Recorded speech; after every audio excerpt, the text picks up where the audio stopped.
Shalom. Saudara, keputusan dan sikap kita ditentukan oleh informasi apa yang kita terima. Informasi yang salah akan mengakibatkan keputusan dan sikap yang salah. Di era kebebasan pers seperti saat ini, kita perlu selalu mempertanyakan apakah informasi yang kita terima adalah informasi yang seimbang, khususnya dalam masalah konflik Timur Tengah. Hidup di negara dengan penduduk muslim terbesar di dunia, media massa yang berkonotasi Kristen Katolik sekalipun akan cenderung berbias atau tidak seimbang. Presentasi ini dimaksudkan untuk memberikan informasi yang seimbang kepada setiap orang percaya, bahkan kepada setiap insan yang menyintai kebenaran, sehingga oleh informasi yang tepat dapat dihasilkan keputusan dan sikap yang benar. Mari kita menyaksikan sejarah singkat Israel. Di mana kita? Mari kita menjelajahi negara-negara di kawasan Timur Tengah. Kita lihat Mesir yang luasnya 1.1449 km persegi.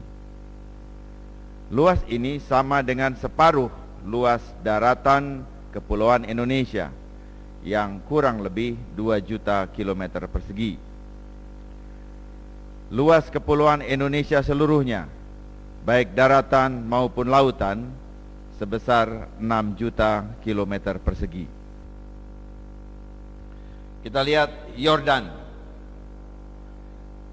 dengan luas 97.000 kilometer persegi.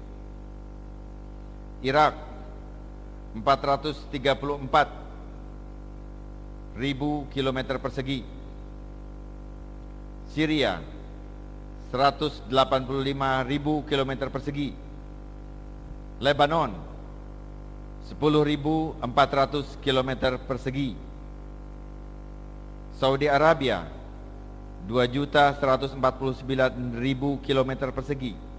Ini berarti luas Saudi Arabia sama dengan luas daratan Kepulauan Indonesia.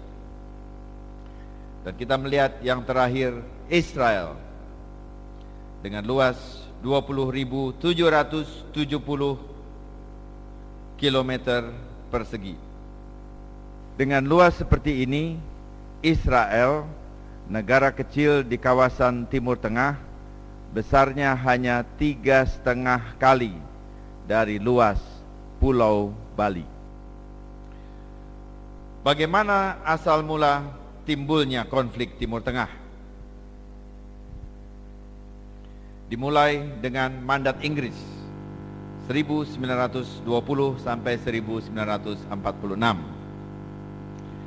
Di dalam periode mandat Inggris ini diusahakan untuk melakukan deklarasi Balfour, yaitu dengan tanggal 2 November 1917 yang berisi janji menyediakan tempat tinggal nasional untuk bangsa Yahudi dengan catatan hak penduduk asli dihormati.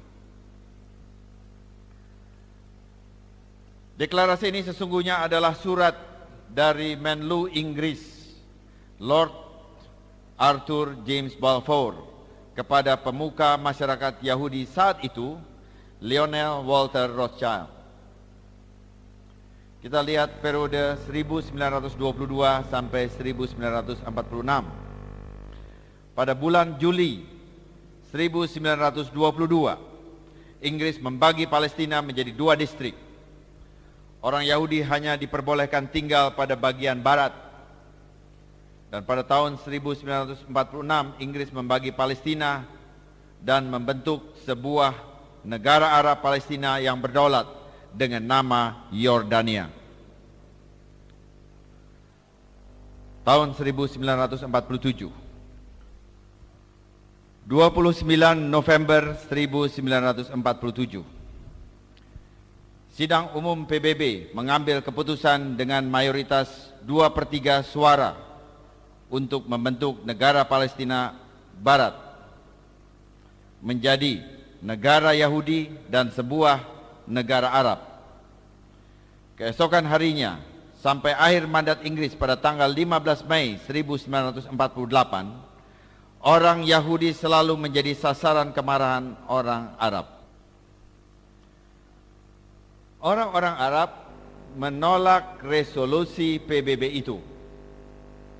Mufti Yerusalem, Haji Amin Al-Husaini menjatuhkan fatwa. Saya menyatakan jihad saudara-saudara muslim. Bunuh mereka semua. Sehari sebelum mandat Inggris berakhir, David Ben Gurion memproklamasikan negara Israel yang berdaulat penuh pada tanggal 14 Mei 1948 atau 5 Iyar 5708 menurut kalender Ibrani. Pada hari itu juga tentara Lebanon, Syria, Yordan, Mesir, dan Irak menyerang negara kecil ini dengan satu maksud: menghancurkannya. Negara Yahudi yang baru ini tetap dapat bertahan. Fakta sejarah bahwa sesungguhnya Israel yang diserang oleh Arab telah diputarbalikkan oleh media massa di negeri ini. Sebagai contoh, kita membaca harian Kompas 23 Desember 2002 halaman 30. Harian terkemuka yang mengedepankan jurnalistik makna ini menulis, bulan November 1947, PBB memerintahkan pembagian Palestina menjadi negara Yahudi dan Arab. Arab menolak rencana pembagian itu, dan beberapa jam setelah pemimpin Zionis David Ben Gurion mendeklarasikan negara Israel pada tanggal 14 Mei 1948. Batas dicanangkan setelah Israel menang perang melawan Arab. Cara penulisan seperti ini jelas memberi makna bahwa Israel lah yang menghendaki perang agar mendapatkan daerah yang lebih luas. Padahal yang menolak resolusi PBB adalah Arab, dan yang menyerang Israel adalah Arab. Jangan tersesat oleh teknik pemberitaan tendensius semacam ini. Kita memerlukan orang yang cinta kebenaran, bukan sekedar supaya oplah surat kabar naik. Negara Israel merdeka. Inilah pertama kali dalam kurun waktu 2000 tahun ada sebuah negara Yahudi yang berdaulat di Timur Tengah. Bahkan saat Yeshua HaMasyiah berjalan di tanah perjanjian ini, Israel berada di bawah penjajahan Romawi. Munculnya negara Yahudi yang berdaulat ini telah dinubuatkan oleh Nabi Yesaya 2700 tahun sebelumnya.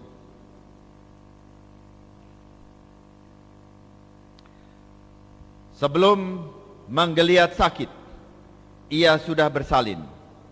Sebelum mengalami sakit beranak, ia sudah melahirkan anak laki-laki. Siapakah yang telah mendengar hal yang seperti itu? Siapakah yang telah melihat hal yang demikian? Masakan suatu negeri diperanakan dalam satu hari, atau suatu bangsa dilahirkan dalam satu hari? Namun baru saja menggeliat sakit, Zion telah melahirkan anak-anaknya. Yesaya 66 ayat 7 dan 8. Nubuat ini digenapi dengan sangat tepat sehari setelah deklarasi kemerdekaan Israel. Amerika Serikat memberikan pengakuan de facto kepada negara yang baru lahir ini. 2 hari kemudian, Uni Soviet memberikan pengakuan de jure kepada Israel merdeka. Sungguh dahsyat firman Bapa Yahweh. Masalah pengungsi. 720.000 orang Arab diminta meninggalkan daerah yang baru merdeka oleh pemimpin-pemimpin Arab sendiri. Maksudnya, supaya bila negara-negara Arab menyerang daerah yang baru merdeka ini, maka serangan itu tidak mengenai orang-orang Arab sendiri.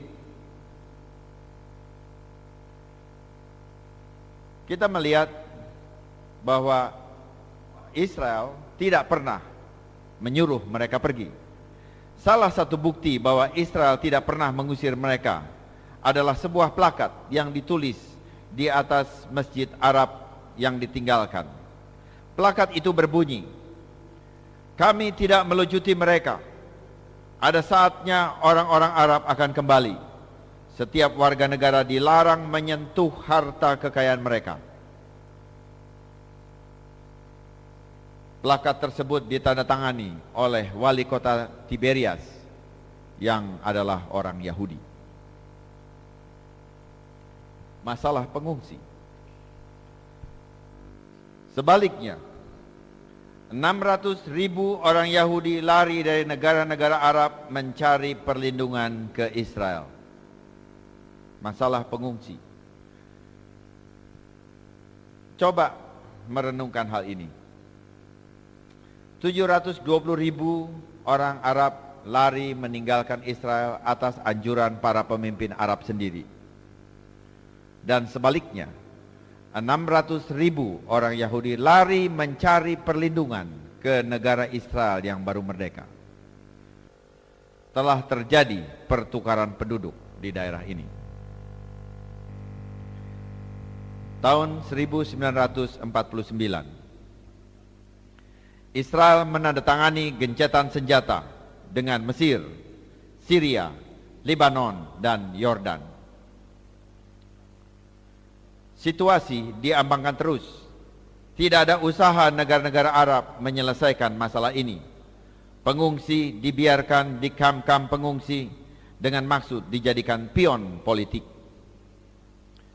Negara-negara Arab masih tidak menerima Israel.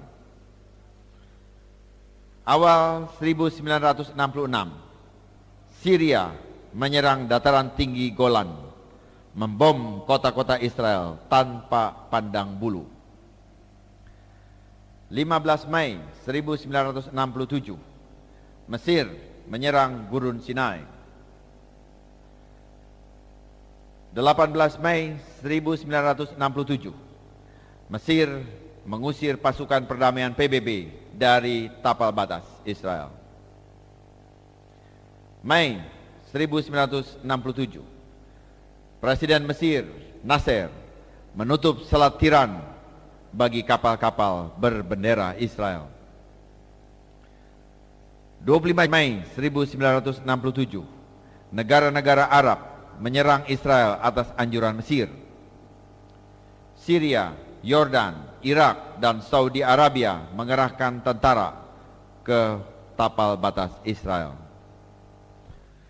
Dan pada tanggal 26 Mei 1967, Nasser, Presiden Mesir, berkata, tujuan akhir kita adalah menghancurkan Israel. Israel diserang negara-negara Arab dari utara, barat, dan selatan. Juni 1967, Israel dipaksa mempertahankan keberadaannya di dalam perang 6 hari. Saudara perlu diperhatikan di sini. Dalam perang 6 hari ini Mesir kehilangan 452 pesawat. Tetapi Israel hanya kehilangan 46 buah pesawat saja. Di satu medan pertempuran, Israel hanya bertahan dengan 5 tank. Tetapi heran, musuh melihat ratusan tank dan lari tunggang langgang. Mereka merasa sakit kakinya dan mereka lari. Kejadian yang oleh bujang Nabi Elia pada zaman perjanjian lama terulang lagi di zaman modern ini. Sungguh dahsyat bala tentara surga Yahweh Sabaoth. Akhir perang 1967, Israel menguasai jalur Gaza, Gurun Sinai, Yudea, Samaria, dan dataran tinggi Golan.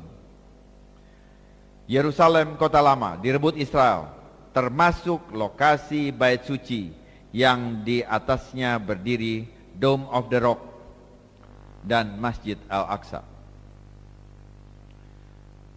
Tetapi perhatikan satu hal yang menarik di sini. Di luar dugaan, jenderal yang bermata satu, yaitu Mose Dayan, menyerahkan kawasan ini kepada Yordania karena tidak mau pertumpahan darah lebih lanjut, walaupun sesungguhnya Israel sudah menang perang. Raja Hussein memberikan daerah ini, kawasan ini kepada Yasser Arafat, PLO. Sayang sekali, Yasser Arafat tidak dapat melihat sapaan damai dari Israel.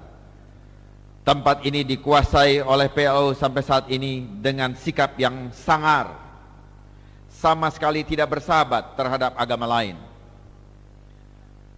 Orang Kristen tidak boleh berdoa di situ.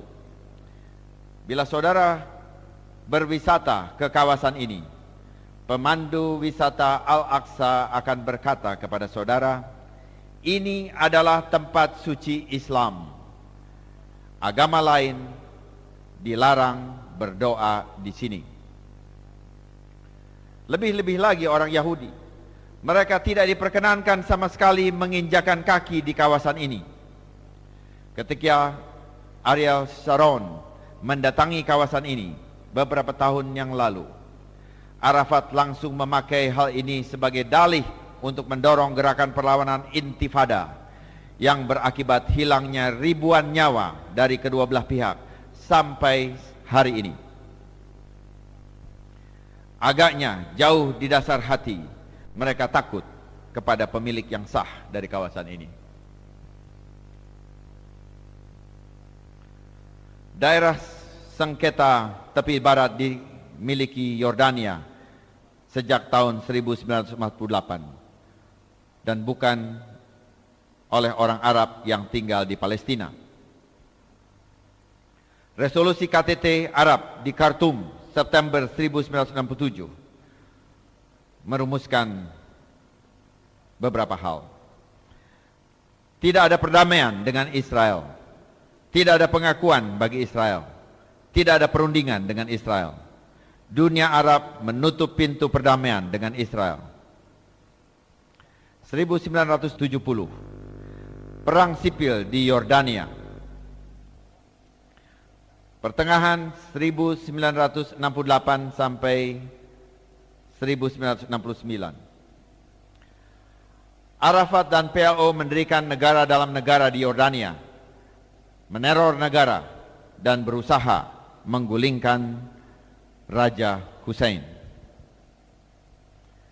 Hussein dan Arafat berulang kali membuat perjanjian untuk keluar dari kekacauan, tetapi Arafat mengabaikan perjanjian-perjanjian itu dengan melanggarnya.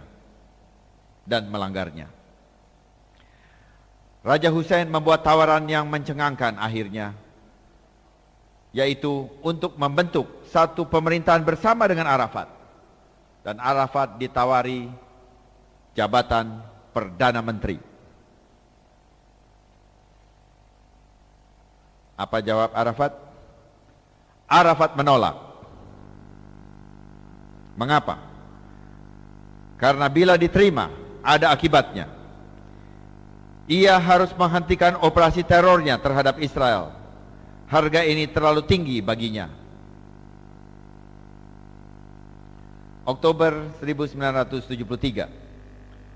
Usaha menghancurkan Israel dilancarkan lagi pada tanggal 6 Oktober 1973.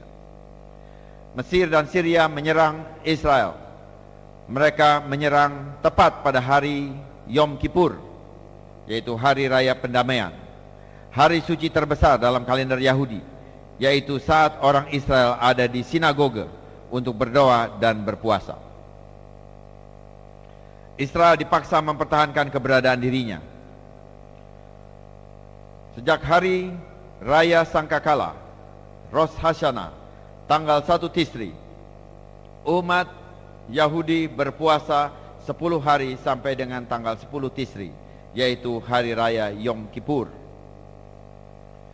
Saat mereka berada dalam keadaan lapar dan dalam sikap doa itulah mereka diserang.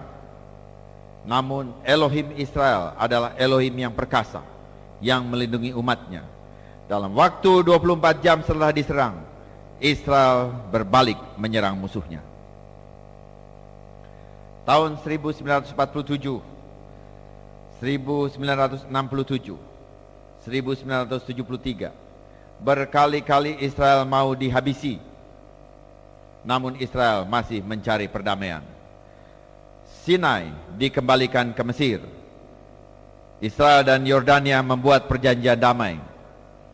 Israel didesak untuk bersetuju dengan Palestina yang mendorong terbentuknya negara Palestina yang merdeka. Tetapi visi Arafat tentang Timur Tengah adalah wilayah tanpa Israel. Dan ini tidak pernah terjadi. Tidak pernah akan terjadi. Walaupun demikian, Israel selalu ingin berdamai untuk mencari damai dengan Palestina. Kita akan menyaksikan ringkasan selanjutnya. Mari kita menengok masa lalu. Tahun 1250 sebelum Masehi, Yosua merebut Kanaan. Kita membaca itu di kitab suci. Tahun 587 sebelum Masehi, daerah ini di bawah kekuasaan adik kuasa Babilonia. Tahun 538 sampai 333 sebelum Masehi di bawah Persia. Tahun 333 sampai 63 sebelum Masehi di bawah Yunani.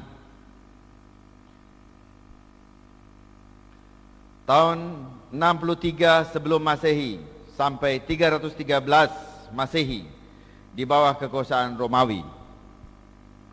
Pada saat inilah daerah ini diubah namanya oleh Kaisar Romawi Hadrian menjadi Palestine dengan maksud untuk mempermalukan bangsa Yahudi. Palestine diambil dari nama Filistin, musuh utama bangsa Israel. Mereka bukanlah penduduk asli Kanaan seperti yang disangka oleh banyak orang. Mereka adalah orang-orang lautan yang berasal dari Yunani sejak 1200 sebelum Masehi. Tahun 313 sampai 636 dikuasai oleh Bizantium. Tahun 636 sampai 1099 Arabia menaklukkan Palestina.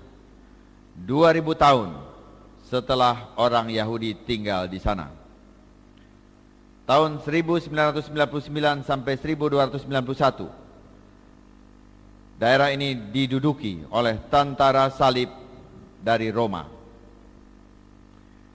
Didorong oleh pikiran yang salah tentang kerajaan 1000 tahun, Paus Urban II dan paus lainnya merasa perlu untuk merebut Yerusalem dan meletakkannya di bawah kekuasaan Roma.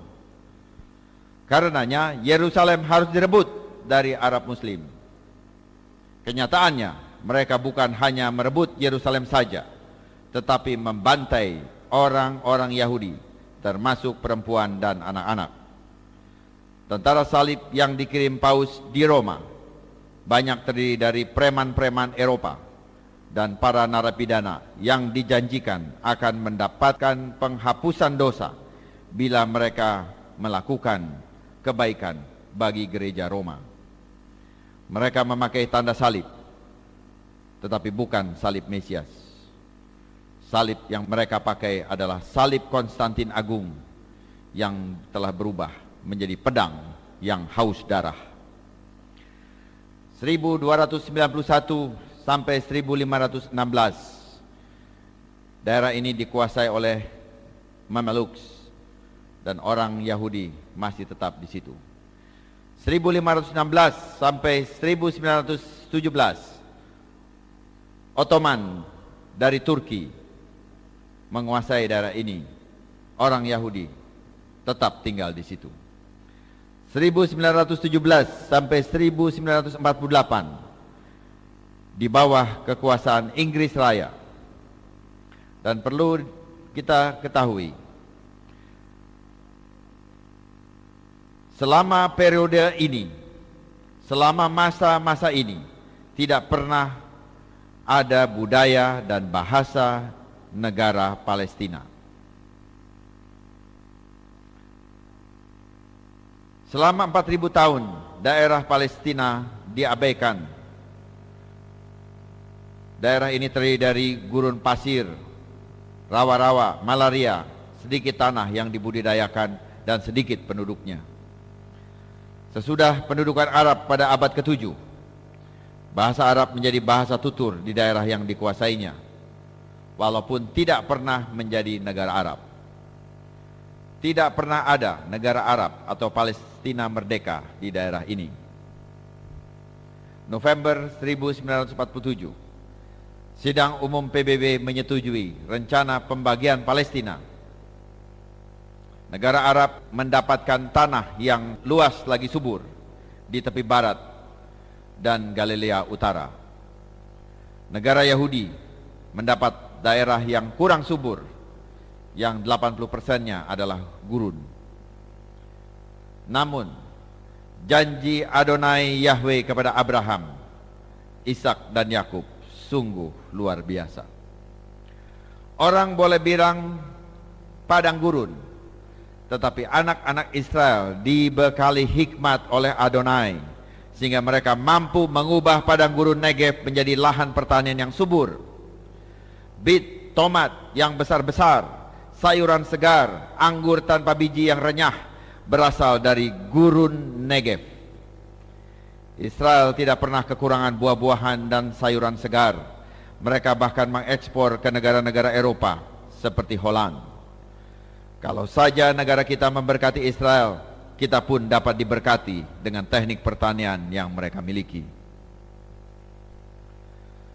Kalau saja negara-negara Arab menerima rencana pembagian lahan PBB tahun 1947 tersebut, negara Arab Palestina merdeka yang terbentuk itu sudah berulang tahun ke-56 kalinya pada bulan November tahun 2003.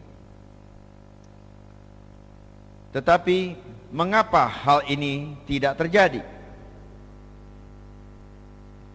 Karena penerimaan terhadap rencana pembagian lahan PBB oleh negara-negara Arab berarti satu pengakuan atas hak Israel untuk berdiri sebagai negara berdaulat. Dan hal inilah yang tidak dapat diterima oleh negara-negara Arab. Mereka menolak dan bersiap untuk berperang.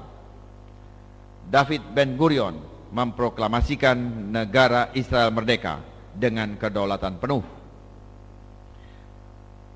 Keputusan Arab untuk menyerang dan menghancurkan negara Israel tahun 1948 dan perang-perang berikutnya menciptakan masalah pengungsi.